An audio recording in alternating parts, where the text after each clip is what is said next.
My name is Evelyn, and I am 62 years old. My life has been like a river winding through a valley, sometimes calm, sometimes turbulent, but never still. I have been a widow for nearly 15 years. My husband was taken by cancer, leaving me to raise our 2 children alone. Clara, my daughter, is 31, and Daniel, my son, is 35. I love them so much that sometimes I feel my heart might break just from watching them suffer. I now live in a small house in a quiet suburb of San Francisco. It's not a large home, but it is overflowing with memories. The faint pencil marks on the living room wall where Clara measured her height as a child. The dining table that Daniel once helped me sand and polish until it gleamed. Every corner of this house tells our story. I have my savings from 30 years as a public school teacher, and a small inheritance from my husband. It's not a fortune, but it's enough for me to live a simple life, dependent on no one. Every morning I wake up, brew a pot of coffee, and sip it slowly while looking out at my front garden. The roses I planted years ago still bloom, their soft fragrance a gentle reminder of a time when life was harder, back in our small apartment in the city. I worked so hard to put my children through school. Clara was a bright child, always drawing and singing. Daniel was quiet but kind, always helping me with chores without a word of complaint. I was so proud of them. But a few months ago, everything began to change. Clara came to my house one afternoon.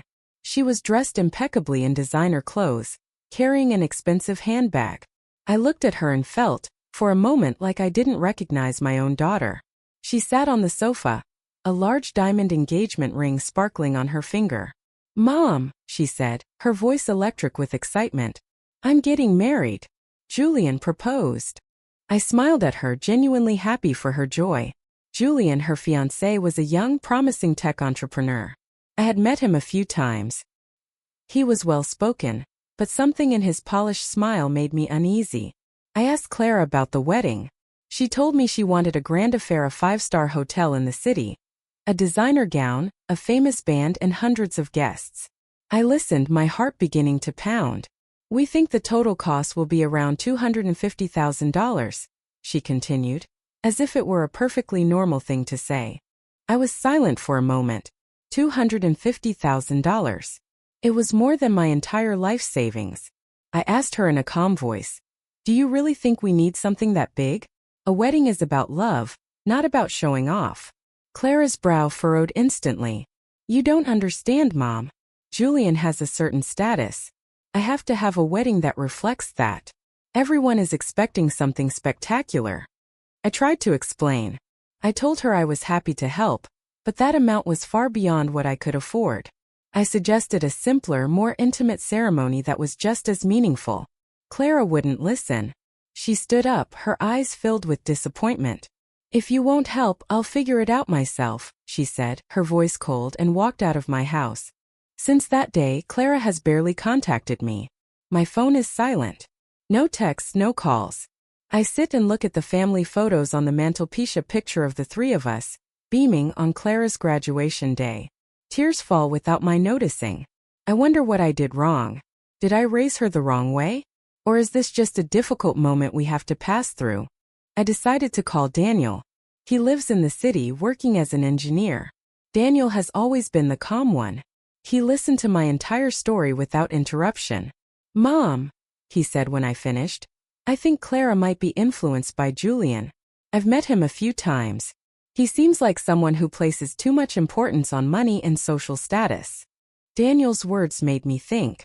I remembered the look in Julian's eyes the first time he visited my home. He had glanced around as if he were appraising the value of everything. A deep unease began to settle in my heart. Still, I hoped Clara would change her mind. I sent her a text, telling her I loved her and was ready to talk whenever she was.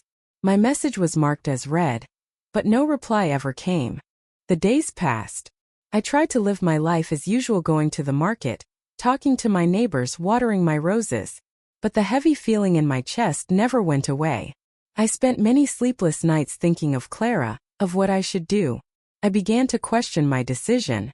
Maybe I should have just paid the money to make my daughter happy. But every time I thought that, I remembered my own parents' teachings.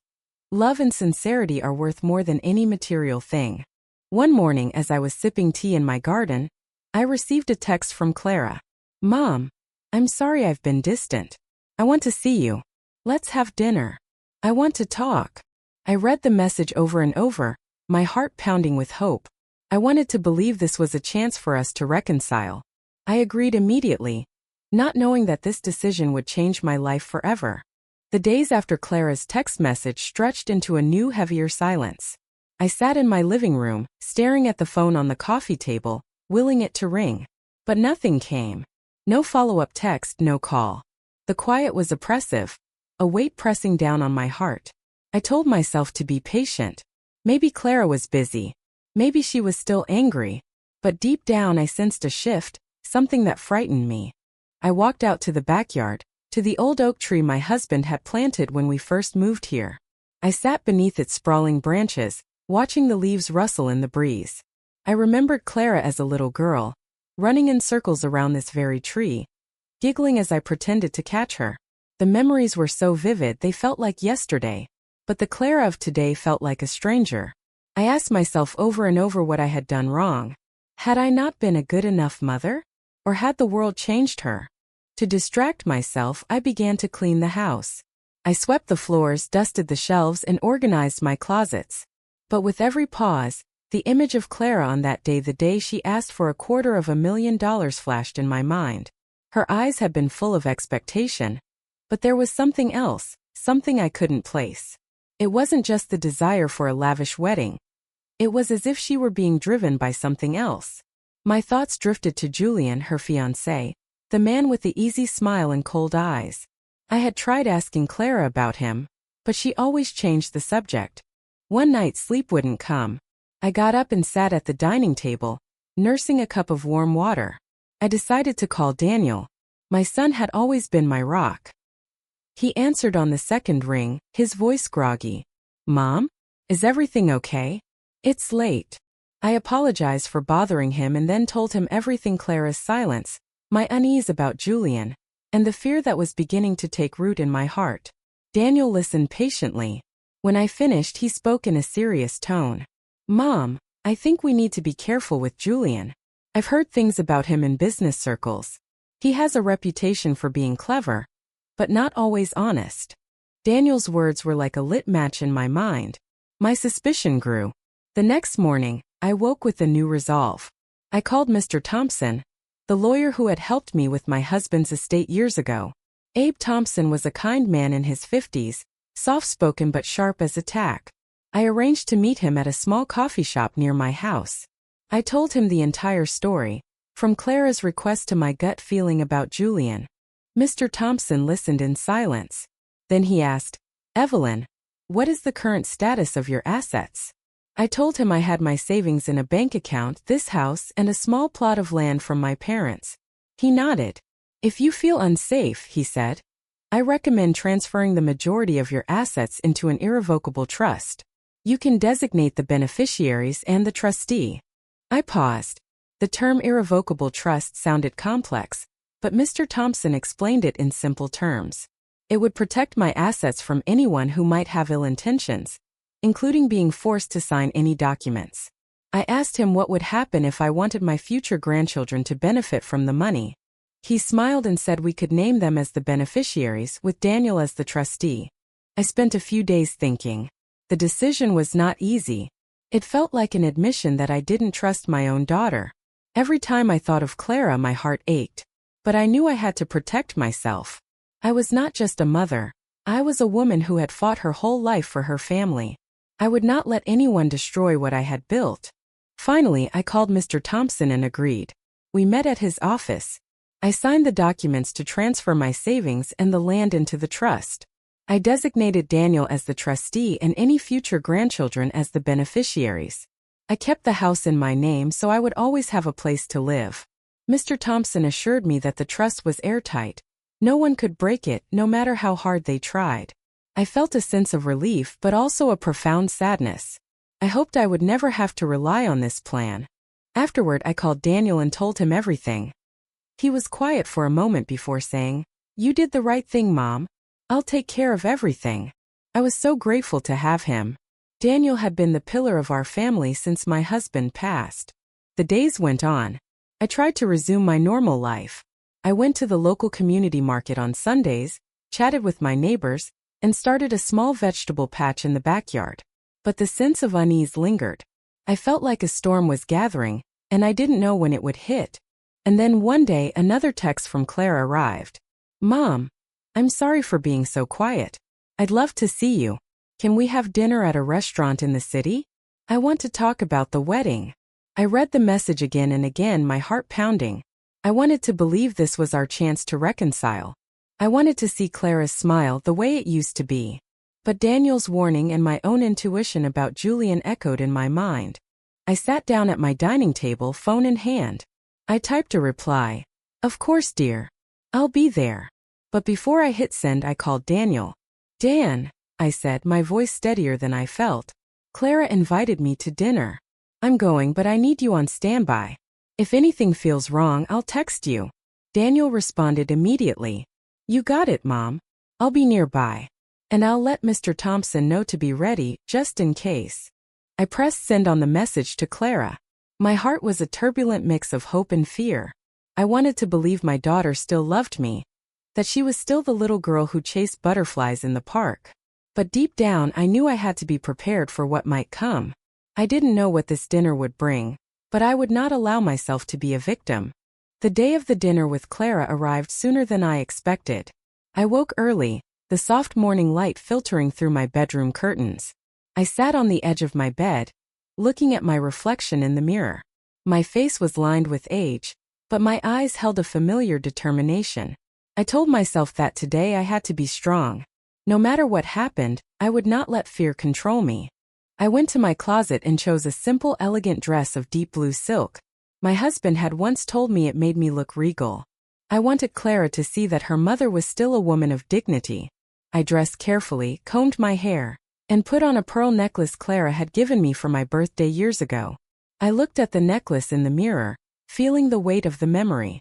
I hoped she still remembered the love we once shared. Before leaving, I sat at the dining table, phone in hand. I called Daniel one last time to confirm our plan. "Dan," I said, "I'm leaving now. If anything feels wrong, I'll text you immediately." Daniel's confident voice came through the line. "Don't worry, Mom. I'll be near the restaurant and Mr. Thompson is on standby.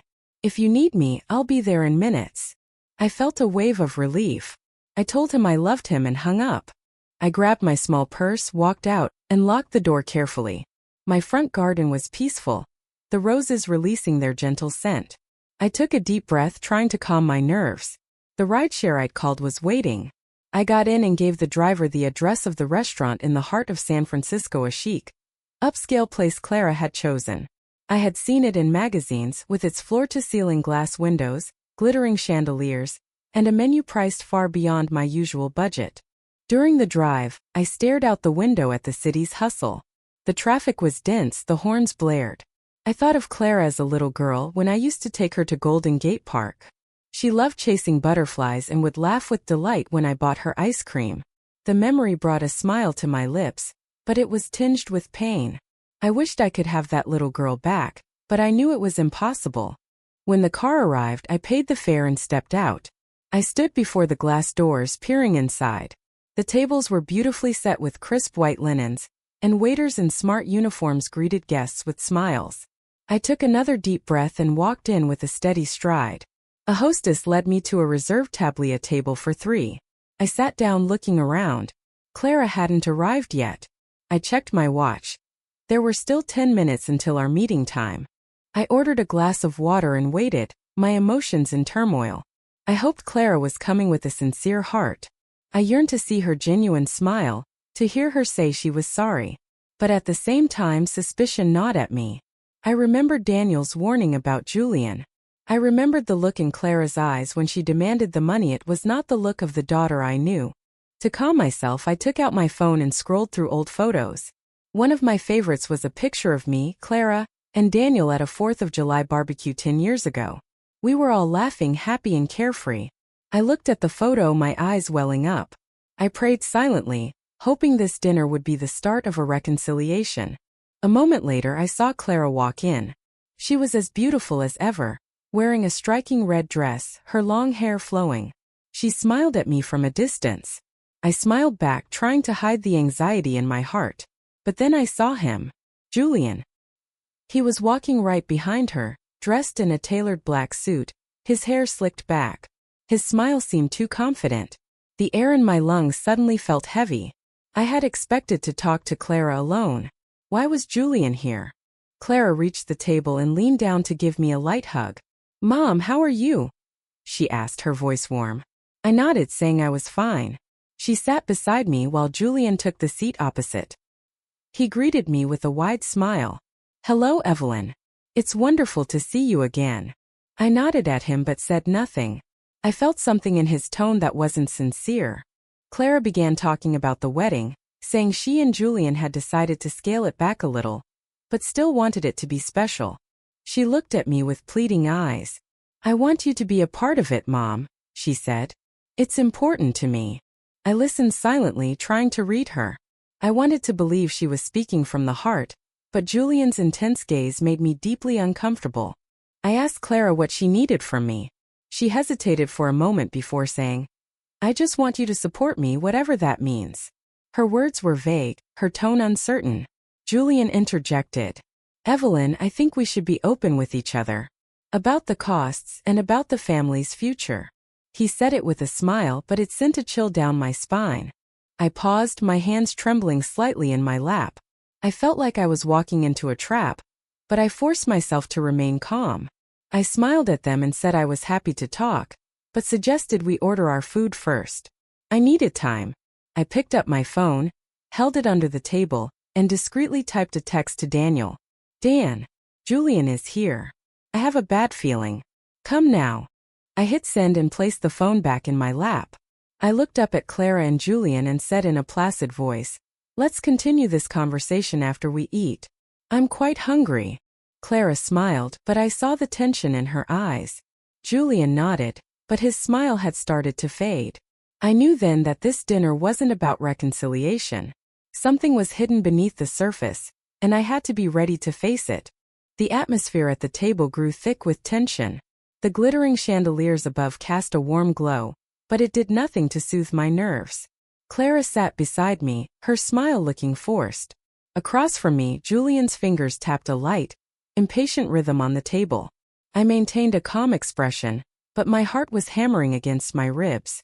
I knew this was more than a simple dinner. A waiter brought the menus. I opened one, pretending to be absorbed by the list of dishes. "Clara, what are you in the mood for?" I asked, my voice practiced and normal.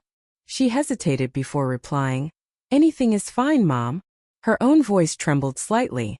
I glanced at her, trying to read her eyes, but she looked away. I turned my gaze to Julian. He was smiling at me, but the smile made my blood run cold. "Evelyn," Julian began, "I think we should discuss the important matter before the food arrives." He pulled his chair closer, retrieving a manila envelope from his side. "Clara and I want to ensure you're taken care of in the future." I narrowed my eyes slightly, asking in a steady voice, "What kind of future?" Clara jumped in. "Mom, I just want you to have a comfortable life. I worry about you." She spoke too quickly, as if afraid I'd catch her in a lie. I nodded but said nothing, waiting for them to continue. Julian opened the envelope and slid a stack of papers across the table. "This is a power of attorney document. If you sign this, Clara and I will take care of everything for you." I stared at the papers, at the dense blocks of tiny print. I didn't pick them up. I turned to Clara.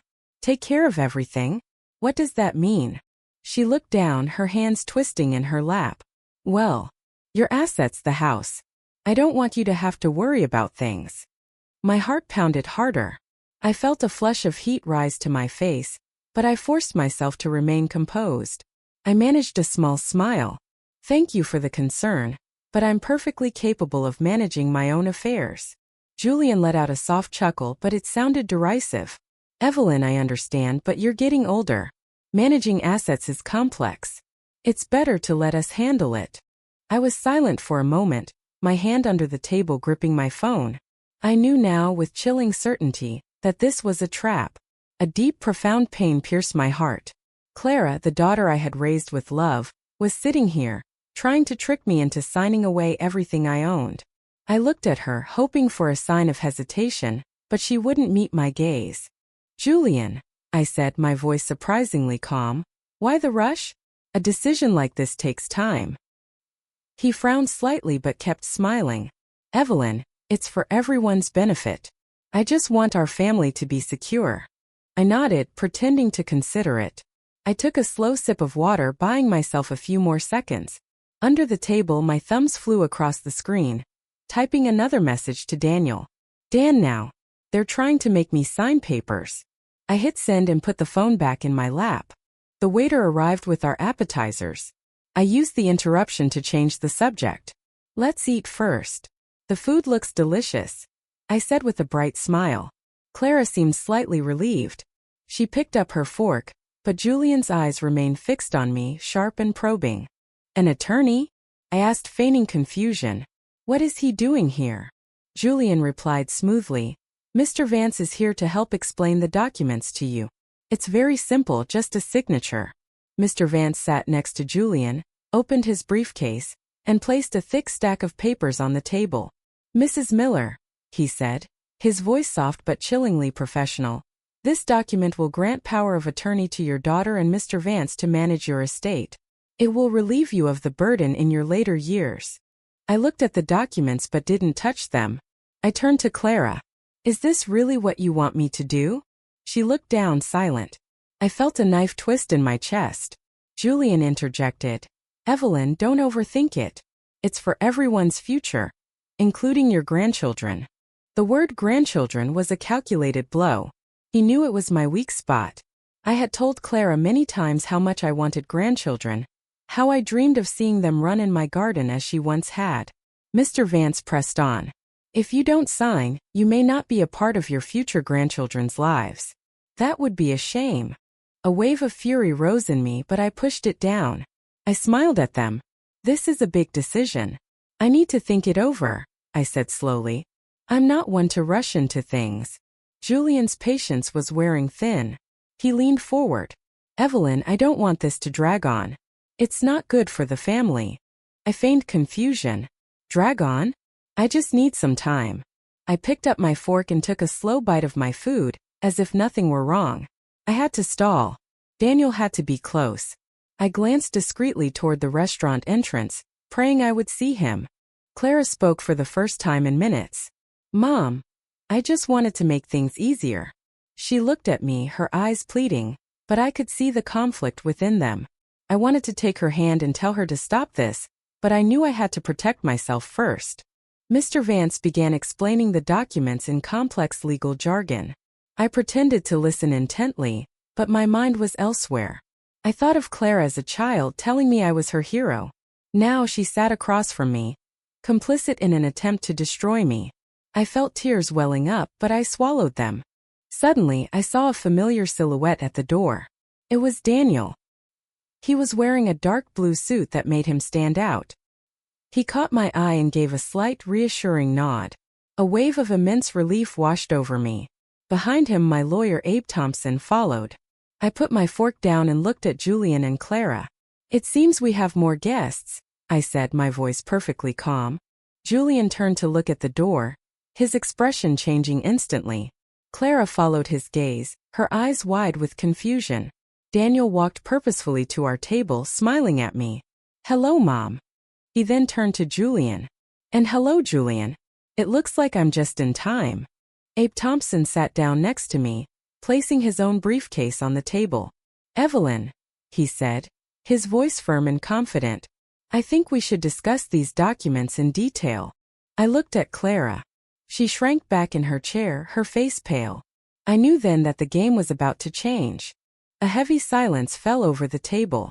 The moment Daniel and Mr. Thompson sat down, the world seemed to hold its breath. Julian stared at Daniel, his jaw tight, though the ghost of a smile remained on his face. Clara had her head bowed, her hands gripping the white tablecloth. Mr. Vance, Julian's lawyer, shifted uncomfortably, unsure of his next move. I sat up straight, surveying the scene. The restaurant's glittering chandeliers still shone, but to me, their light felt cold and clinical. Mr. Thompson, I said, my voice calm and clear. Would you please explain to everyone what has happened to my assets? I turned to look at Julian. His eyes flickered with surprise. Mr. Thompson nodded, opened his briefcase, and pulled out a set of documents.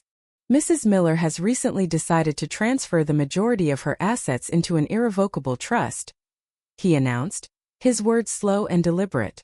Her savings, the property she inherited, and other financial assets are now managed by this trust. Mr. Daniel Miller is the trustee, and the beneficiaries are any of her future grandchildren. His words struck the table like a thunderclap.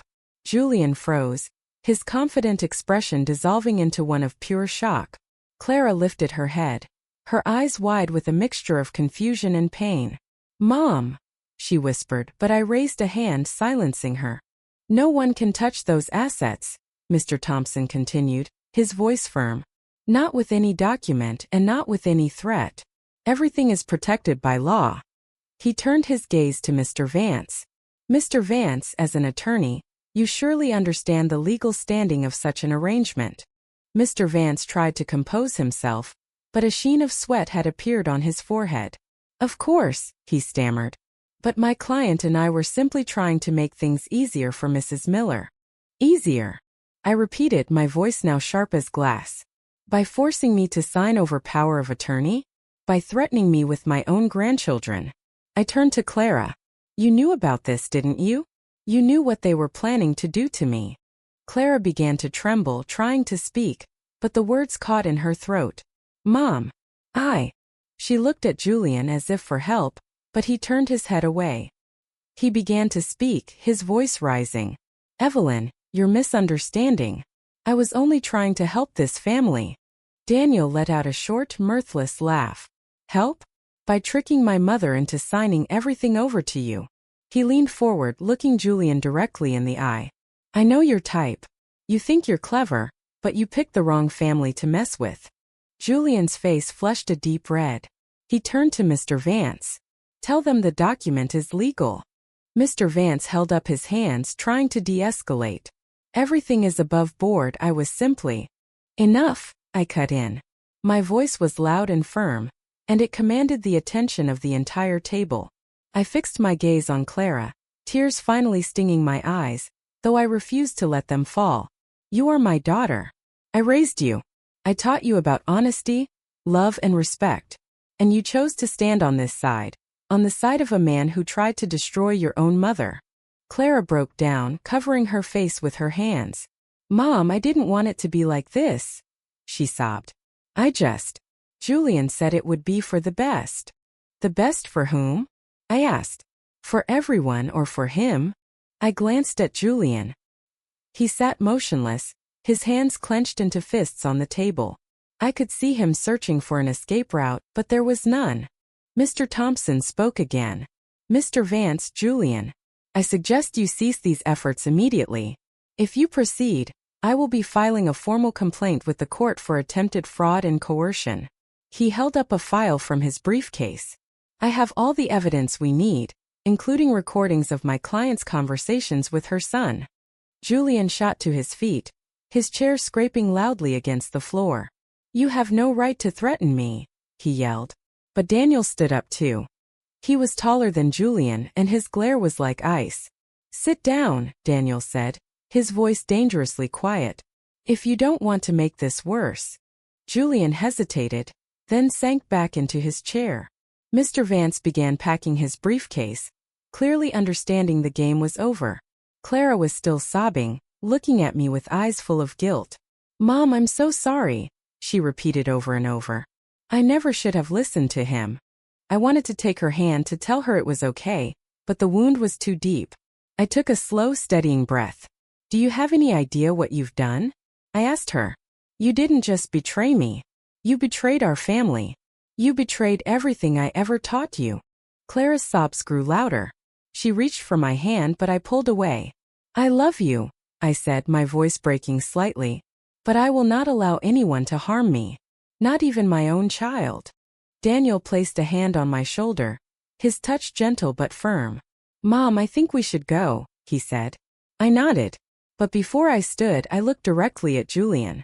"Julian," I said, I hope for your sake this is the last time you ever try to interfere with my family." He didn't answer. He just stared at the floor, his face a mask of fury and shame. Mr. Vance muttered, "I'll be leaving now," and hurried away. I took one last look at Clara, still crying at the table, but I knew I had to save myself now. I stood up. Daniel and Mr. Thompson walked with me out of the restaurant. The cool night air hit my face. I took a deep breath, feeling a great weight lift from my shoulders, but the pain of Clara's actions remained. I got into Daniel's car and looked out the window. The city lights of San Francisco were as bright as ever, but for me the world had grown a little darker. "Are you okay, Mom?" Daniel asked. I nodded but said nothing. I knew this fight wasn't over. I had won the battle today, but my relationship with Clara was forever changed. I had to find a way to move forward, without letting the bitterness consume me. I sat in Daniel's car, staring out at the city lights blurring past, but my mind was a blank canvas. The pain of Clara's betrayal was a deep internal ache, a wound that hurt with every breath. Daniel drove in silence, his hands tight on the steering wheel. I knew he was just as angry and heartbroken as I was. "Mom," he finally said, breaking the silence, "I'm sorry it had to come to this." I turned to him, my reflection in the window showing a weary face. I managed a faint smile. "It's not your fault, Dan," I said. I never thought Clara was capable of this." The car moved slowly through the crowded streets. I pictured Clara's tear-streaked face in the restaurant. Her apology echoed in my ears, but I couldn't tell if it was genuine. I wanted to believe she was still the daughter I loved, but what she had done conspiring with Julian to deceive me was a wound too deep to forgive easily. When we arrived at my house, I walked into the quiet living room. Daniel followed, his face etched with concern. "What are you going to do now, Mom?" he asked. I sank onto the sofa beside him and let out a long sigh. "I don't know," I admitted. "But I know I have to be strong." That night I couldn't sleep. I sat at my dining table, a cup of warm water in my hands, replaying every word from the dinner. "I'm sorry," Clara had said, but the words felt hollow. I wondered if she was truly remorseful or just sorry her plan had failed. I closed my eyes, trying to banish the thought, but her image remained. The next morning, I woke with a new sense of purpose. I decided to visit a local community center. I needed peace. I spent some time in their quiet garden, the scent of lavender and the gentle hum of the city calming my spirit. I prayed for the strength to face what was to come, and for Clara to find her way back to the right path. When I returned home, there was a text from Clara. "Mom, I need to see you. I want to explain everything. I am so sorry." I read it over and over, my heart in a knot. Part of me wanted to ignore it, to close the door on her forever. But the part of me that was a mother, the part that would always love her, couldn't. I called Daniel and told him about the text. "I'm going to see her," I said. "But not alone. Will you come with me?" He agreed without hesitation. "Of course, Mom. And I'll have Mr. Thompson on standby, just in case." I was so grateful for him. Daniel was the wall protecting me when my world felt like it was crumbling. I replied to Clara, "Fine. I will see you. But we will meet at the coffee shop near my house, and Daniel will be there." I chose a place where I felt safe, a small cafe owned by a neighbor I trusted. I would not take any more risks. The day of our meeting arrived. I dressed simply in a cream-colored blouse and cotton pants. I wore the pearl necklace Clara had given me. It was a reminder that I still loved her despite the pain. Daniel drove me to the cafe. We arrived early and chose a table in the corner with a clear view of the door. Daniel sat beside me, sipping his coffee, his eyes watchful. Soon Clara walked in. She wore a simple gray dress, her hair pulled back. She looked exhausted, her eyes puffy as if from days of crying. A pang of sympathy shot through me, but I reminded myself to be strong. She approached our table, looking at me and then at Daniel. "Hi, Mom," she said softly. "Hi, Dan." Daniel gave a curt nod. I motioned for her to sit. "Sit," I said. Clara sat, her hands trembling in her lap. I waited for her to speak. She took a deep breath. "Mom, I'm sorry," she began. "I know I was wrong. I never should have let it happen." "Let what happen?" I asked, my tone colder than I intended. Clara looked down. "The dinner. The papers." It wasn't supposed to be like that. She looked up, her eyes filled with tears. Julian convinced me it was the best way to secure our family's future. He said if we managed your assets, everyone would be comfortable. A surge of anger rose in me. And you believed him? I asked. You believed a man you've known for a few years over the mother who raised you? Clara broke down into sobs. I was stupid, she said. I was manipulated. I wanted the perfect wedding. I wanted everyone to see I had a good life. I should have never listened to him. Daniel spoke up. Do you have any idea what he was trying to do? He wasn't just manipulating you, Clara. He was trying to steal everything from our mother. Clara nodded. I know that now. I broke up with him. Her words stopped me. You broke up? I asked. She nodded. After that night, I told him I never wanted to see him again. He was furious, but I didn't care. I just want to fix things with you, Mom. I studied her face, searching for the truth in her eyes. I wanted to believe her, but the pain was still raw. Do you know how much you hurt me? I said. You are my daughter. You are the person I love most in this world. And you let a man like Julian tear our family apart. Clara's sobs intensified. I know, Mom. I know I was wrong. I will do anything to earn your forgiveness. I was quiet for a long time. I wanted to hold her to say I forgave her, but I knew it wasn't that simple. I love you, I finally said. But I have to protect myself. I will never let anyone hurt me like that again. Not even you. Clara looked at me, tears streaming down her face. I'll prove it to you, Mom. I will change. I nodded. I will give you that chance. But you have to respect my boundaries. You have to prove it with your actions, not just your words. Daniel added. And if anything like this ever happens again, I won't let it slide. His voice was firm, but I knew he loved his sister. Clara nodded. I understand, Dan. I looked at Clara, a tiny sliver of hope beginning to form. But I knew this healing would take a long, long time. I stood up. I have to go, I said. But I will be watching to see what you do next. Clara stood as well, moving as if to hug me, but I held up a hand. Not yet, I said softly. I walked out of the cafe with Daniel by my side. I felt a weight lifting, but the ache remained. I knew this journey wasn't over, but I was ready to face it with love, with strength, and with clear, unshakable boundaries. I woke to a new morning, the California sun casting long shadows across my bedroom floor. I stood in my garden, watering the roses, their soft scent of familiar comfort. After the meeting with Clara, my heart, though still heavy, felt a spark of something new. It wasn't anger or pain anymore. It was resolve. I would not let the past define my future. I brewed my tea and sat at the dining table, looking at the family photo on the mantelpiece. I traced the frame with my finger, feeling the love that still remained, even if our family dynamic had fractured. I made a decision. I would live my life with a new purpose. That day, I called Mr. Thompson, my lawyer. I asked him how I could help others who had been in my situation. I don't want anyone to go through what I did, I told him. I want to help, especially women my age. He listened intently and suggested I contact a nonprofit organization that provided legal and financial counseling for seniors. I started by visiting a small foundation in the city that helped elderly individuals facing family pressure and financial abuse. I met with a woman named Joan, the founder, who told me countless stories of people tricked into signing away their homes or coerced by their own children. Her stories resonated with my own, igniting a fire of empathy and anger within me. I knew this was where I needed to be.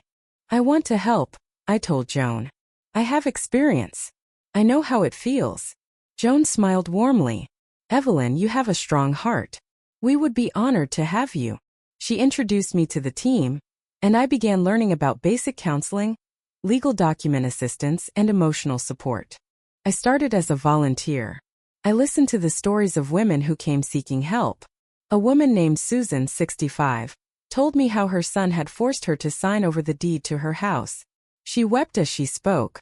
I held her hand and told her she wasn't alone. I shared my own story not for pity, but to show her that we could fight back. Susan looked at me, a flicker of hope in her eyes. How did you do it? She asked. How did you become so strong? I smiled. I was just as hurt as you are. But I chose not to be a victim, I told her. I helped Susan connect with a lawyer from the foundation, and within weeks, she had successfully protected her home. The day she called to thank me, I felt a joy I hadn't felt in a long time. I had found my new purpose. Time began to heal the wound in my heart. I still thought of Clara, but I didn't let those thoughts consume me. I focused on helping others. I started a support group for women at the foundation. Every week we would sit in a circle, sharing our stories and empowering one another. I felt like I had found a new family, one that understood and respected me. Then one day another text from Clara arrived. "Mom, I have something important to tell you. I need to see you." I read the message, my heart pounding. I was hesitant to reopen old wounds, but I needed to know what she wanted. I called Daniel and told him. "I'll see her," I said. "But it has to be on my terms, in a place where I feel safe." Daniel agreed. "I'll be there, Mom." I replied to Clara. "Fine. Meet me at the foundation where I work. Daniel will be with me, and you will respect my boundaries."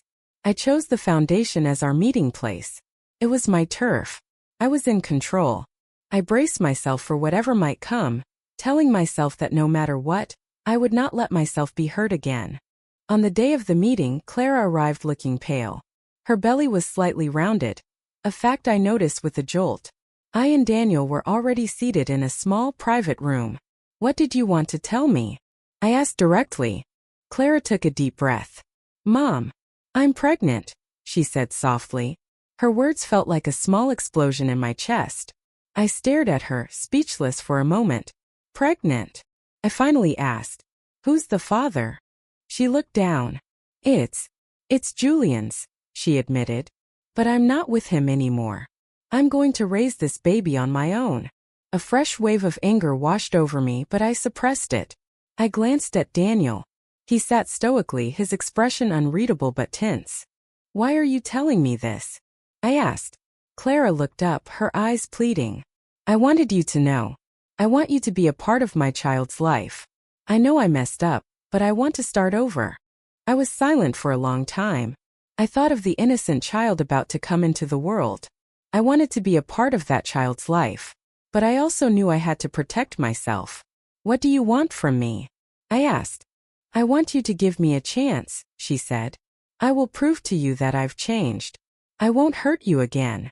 I looked at her, searching for sincerity in her words. I wanted to believe her, but I would not be naive. "I will give you a chance," I said finally. "But everything will be on my terms. You will respect my boundaries. If you do anything that makes me feel unsafe, I will cut you out of my life completely." Clara nodded, tears welling in her eyes. "I understand, Mom. I will do whatever it takes." Daniel spoke then. "And I'll be watching. If anything happens, I will protect our mother." I looked at Clara, feeling a fragile hope. But I knew this journey was far from over. I stood up. "I have to go," I said. "But I will be watching what you do." Clara rose as well. She moved as if to hug me, but I held up a hand. "Not yet," I said softly. I walked out of the room, Daniel by my side. I felt a new strength coursing through me. I was no longer just a wounded mother. I was a woman fighting for herself and for others. I was ready to face the future, whatever it held. The morning sun streamed into my garden, illuminating the dew on the rose petals. I stood with the hose in my hand, the peaceful quiet of the morning reflecting the newfound calm in my soul. After everything, the betrayal, the confrontation, the fight to protect myself, I felt like I had been reborn.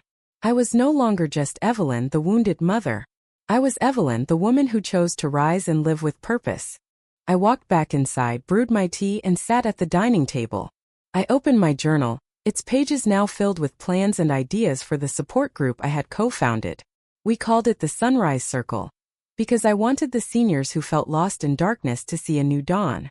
Every week I led our discussions, helping women and men facing situations like mine, pressured by family, deceived, or left feeling worthless. Today was a meeting day. I dressed in a simple light blue blouse and a long skirt. I wore the pearl necklace, which had become a symbol of the love I still held, now protected by the walls I had built. I grabbed my journal and my bag, and left the house with a sense of mission. At the foundation, the small meeting room was already filled with people. Joan, the founder, greeted me with a warm smile. "Evelyn, we have 2 new members today," she said. I nodded and went to greet everyone, seeing faces that held a mixture of hope and fear. I knew that look. I had worn it myself. I began the circle by sharing a brief part of my own story. I didn't go into the details of Clara's betrayal, but I spoke of being let down by someone I loved and how I chose to fight for myself. "Everyone in this room has power," I said. "We may be older, but we are not obsolete. Do not let anyone make you feel weak." Susan, one of the first members I helped, raised her hand. "Evelyn gave me the courage to protect my own home," she said, her voice confident. "I want you all to know that you can do it too." Her words opened the floodgates, and others began to share their stories. I listened intently, offering guidance from my own experience. After the meeting, Joan pulled me aside. "Evelyn, you are changing these people's lives," she said. "You make them feel understood." I smiled, a genuine warmth spreading through my chest. Helping others had helped me heal. I felt like I was reclaiming the dignity and confidence that Julian and Clara had tried to steal. When I got home, I sat on my back patio, looking at the old oak tree my husband had planted. The memories of him, of our complete family, no longer brought pain. They were a source of strength. I picked up my phone and looked at the old texts from Clara. She had sent several over the past few months. "Mom, I'm thinking of you. Mom, I hope you're well." I hadn't replied. I wasn't ready. I called Daniel and told him about the progress with the support group. "You sound happier, Mom," he said. I smiled. "I'm finding my way," I told him. "But I still worry about Clara." Daniel sighed. "She contacted me yesterday. She wants to see you. She says she's changed." I paused. "What do you think I should do?" I asked. Daniel's voice was firm. "I think you should see her, but on your terms. Don't let her take control." I nodded, though he couldn't see me. "Thank you, son. I'll think about it." That night, I wrote a letter to myself in my journal. I wrote about my fears, my hopes, and the strength I had discovered. "Evelyn," I wrote, "you have been through so much, but you are still standing. You are not a victim. You are a survivor." The act of writing brought clarity. I decided I would see Clara, but I would set the terms. I sent a text to Clara. "I will see you, but it will be at the foundation where I work. Daniel will be there, and you will respect my boundaries." I hit send and put the phone down, a sense of peace settling over me. I was no longer afraid. On the appointed day, I arrived at the foundation early. Daniel joined me shortly after. "Ready, Mom?" he asked. I nodded. "Ready." Clara walked in, dressed simply, her pregnancy now more visible. I felt a strange mix of emotions: love for my unborn grandchild and caution towards my daughter. She smiled tentatively. "Hi, Mom." "Hi, Dan." I gestured to a chair. "What did you want to talk about?" I asked directly. Clara took a deep breath. "I wanted to apologize again," she began. "I know I hurt you. I regret it every day. I want you to be part of my and my baby's life." I listened silently as she continued. "I've been seeing a therapist," she said.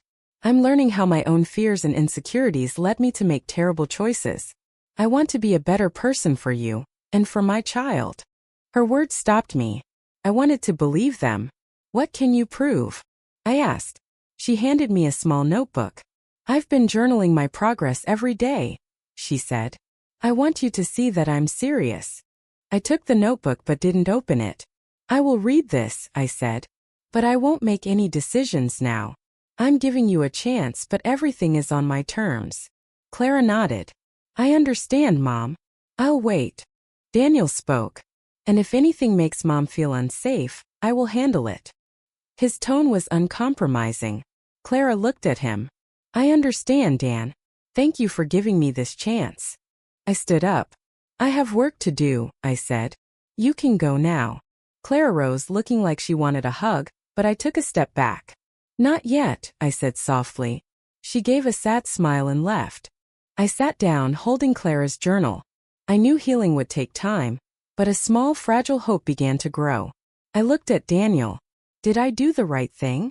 I asked. He smiled. "You did the best you could, Mom." I returned to the main room to prepare for the next support circle. My life was full of purpose now. I was no longer just a wounded mother. I was a leader, a mentor, and a strong woman. I was ready to move forward no matter what came next. The days melted into a peaceful rhythm. I would wake, tend to my garden, and start my day with a cup of tea, feeling a deep sense of calm. My life was now rich with purpose. The sunrise circle at the foundation had blossomed. I had become a trusted confidant, listening to stories, offering guidance, and helping people rediscover their own strength. Each smile I helped create felt like a light turning on inside my own heart. But in a quiet corner of my mind there was still Clara. I had read her journal. It was filled with raw emotion, regret, hope, and a genuine effort to understand her past mistakes. She wrote about her desire to be a good mother. I felt my love for her stir, but I held it in check with caution. The scar from her betrayal was still there. One day a text arrived. "Mom, I had the baby. It's a girl. I want you to meet your granddaughter." I read the message over and over, my heart thudding in my chest. I pictured a tiny new life, my own flesh and blood. I yearned to see her, to feel the purity of a newborn. But I knew that seeing Clara meant confronting the past. I called Daniel. "I want to meet my granddaughter," I admitted. "But I'm scared, Dan. I don't want to get hurt again." He listened quietly before responding. "I understand, Mom. If you go, I want it to be in a place you control. And I'm coming with you." I was so grateful for him, my anchor in a stormy sea. I replied to Clara, "I will meet my granddaughter. But it will be at the foundation. Daniel will be there. And you will respect my boundaries." I chose the foundation because it was my safe space, surrounded by people I trusted. I would not put myself in a vulnerable position again. The day came. I dressed simply, wearing my pearl necklace, a reminder of love and caution. Daniel was waiting for me at the foundation entrance. "Ready, Mom?" he asked. I nodded. "Ready." I set up a small private room. Joan came in. "Evelyn, is everything all right?" I smiled. "Yes. Thank you for letting me use the space." She put a hand on my shoulder. "You are so strong. I'm proud of you." Her words fortified me. Clara arrived, looking tired but happy. She was holding a baby wrapped in a soft white blanket. Daniel held the door for her. Clara smiled shyly. "Hi, Mom. This is your granddaughter." She held the baby out for me to see. I looked down at the tiny face, her eyes closed, her cheeks a soft pink. A wave of warmth rushed through me. "She's beautiful," I whispered. Clara smiled. "I named her Hope." I nodded. The name was perfect. This little girl was like a star in the darkness. "It's a beautiful name," I said again, but I didn't reach out to touch her yet. I had to be sure. Clara sat down and Daniel sat beside me. She placed Hope in a small bassinet she'd brought. "Mom," Clara began, "thank you for coming. I know this isn't easy for you." I nodded. "I'm here for my granddaughter," I said plainly. "But I still have to be careful." Clara looked down. "I understand. I just want you to see I'm trying. I see a therapist every week. I got a job as a bookkeeper to support Hope. I want you to be proud of me." I listened silently. Her words sounded sincere, but I knew trust had to be earned over time. "You're doing well," I said. "But I will judge you by your actions, not just your words." Clara nodded. "I will prove it to you." I looked at Hope, who was beginning to stir. I felt a powerful urge to hold her, but I held back. "May I hold my granddaughter?" I finally asked. Clara's face lit up. "Of course, Mom." She lifted the bassinet. I gently took Hope into my arms. Her small weight felt so right. I looked at her face as her eyes fluttered open. I smiled. "Hello, Hope," I whispered. "Welcome to the world." Daniel smiled at me. "She's beautiful, Mom. Just like you." I laughed softly. "I hope she's strong like her grandmother," I replied. I held Hope for a long time, feeling a bond form. But I reminded myself this was not about forgiving Clara. This was about loving my grandchild. I gently handed Hope back to Clara. "Thank you for bringing her," I said. "But I need to be clear. If I am going to see Hope, it will be on my terms, in a place I feel safe. And you will respect my boundaries." Clara nodded. "I understand, Mom. I will follow all your rules." Daniel added. "And I'll be watching. If anything makes Mom uncomfortable, I will step in." His voice was firm. Clara nodded again. I know, Dan. I won't let you down again. I stood up. I have work to do at the foundation, I said. You can take Hope home now. Clara smiled at me. She picked up the bassinet and left. I watched her go, feeling a fragile hope, but I was more confident in myself now. I knew I could love my grandchild without risking my own well-being. I went back to the meeting room. Joan was waiting. I told her briefly what happened. I met my granddaughter, I said. It was good. But I'm being careful. Joan smiled. You're doing it right, Evelyn. You know how to protect your own heart. That day I led my support circle. I shared more of my story, telling them that I was learning to love without losing myself. Everyone listened, some crying, some smiling. I felt a deep connection to them. They were the family I had built. That night I sat on my patio looking at the moon. I thought of Hope in her bright, innocent face. I thought of Clara and the possibility that she could change. I knew this journey wasn't over. But I was ready. I was strong. And I would never let anyone hurt me again. I woke to a new day, feeling a sense of profound peace. The morning sun bathed my garden in a golden light, and the scent of roses filled the air. As I watered my plants, I felt a deep, steady calm that was no longer fleeting. I had navigated the storm of betrayal, pain, and conflict, and I had emerged on the other side stronger and whole. I brewed my tea and sat at my dining table, opening the journal that now held the story of my transformation. I wrote about the sunrise circle, about the people I had helped, and about myself, a woman who had once felt her life was over but was now building a new one from the foundations of her own strength. I smiled as I wrote, proud of the person I had become. Today I had a support meeting at the foundation. Our group had grown, a testament to the need for such a space. I had become more than a leader. I was a friend, a mentor, and a symbol of hope. I dressed in a simple cream-colored blouse and a long skirt, my pearl necklace a constant reminder of the love and the boundaries I now held in balance. The meeting room at the foundation was filled with smiles. Joan greeted me with a warm hug. Evelyn, we have 3 new members today, she said. I nodded and went to welcome them, seeing in their eyes a familiar mix of fear and hope. I began our circle by sharing my story. We do not have to let anyone diminish us, I told them. Not even the people we love. My words resonated, and one by one, others shared their own journeys. The room filled with tears and laughter, a powerful testament to our collective resilience. We were not just a support group, we were a family I had chosen. After the meeting, Joan said, Evelyn, you are an inspiration. I smiled. I'm just doing what my heart tells me, I replied, but I felt a deep, fulfilling joy. Helping others had completed my own healing. When I got home, there was a text from Clara. Mom, can I bring Hope to see you again? I promise to respect all your rules. I read the message, my heart steady. I thought of Hope's tiny face and her bright eyes. I wanted to see her. I wanted to be a part of her life. I called Daniel. I want to see Hope, I said. But the meeting will be on my terms. Daniel agreed. I'll be there, Mom. I'll make sure everything is okay. I was so grateful for his unwavering support. I replied to Clara. Yes, at the foundation. Daniel will be there. You will respect my boundaries. I felt no fear, only a calm resolve. I knew I could love my grandchild without sacrificing my own safety. On the day of the visit, Clara arrived with Hope.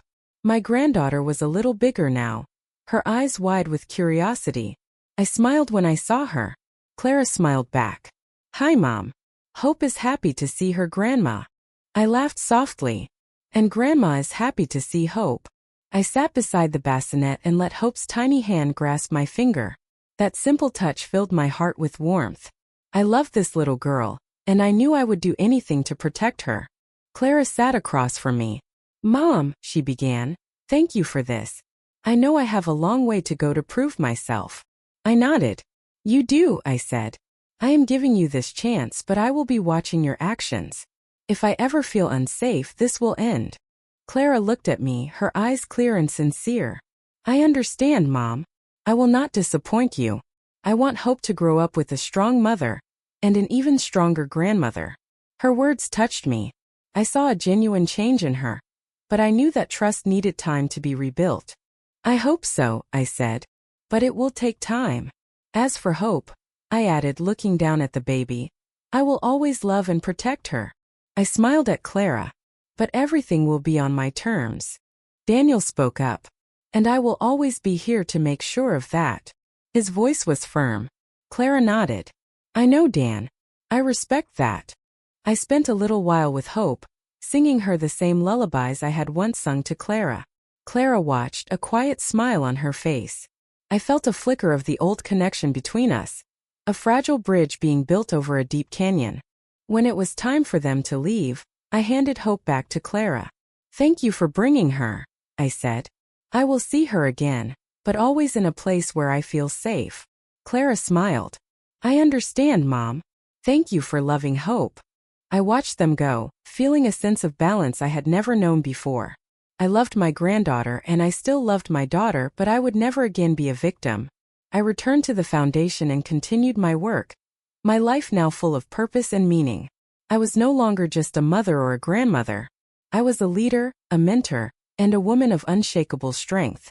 I had found peace, not because my life was perfect, but because I had learned to accept it and move forward with courage. That night I sat on my back patio, gazing at the star-filled sky. I thought of Hope, my little star, and the light she brought into my life. I thought of Clara and the long road of forgiveness that lay ahead. And I thought of myself, Evelyn, a woman who had fallen but had risen with grace. I smiled, took a deep breath, and felt a true and lasting peace settle over me. My life was my own, and I would continue to be a light for myself and for others. Always.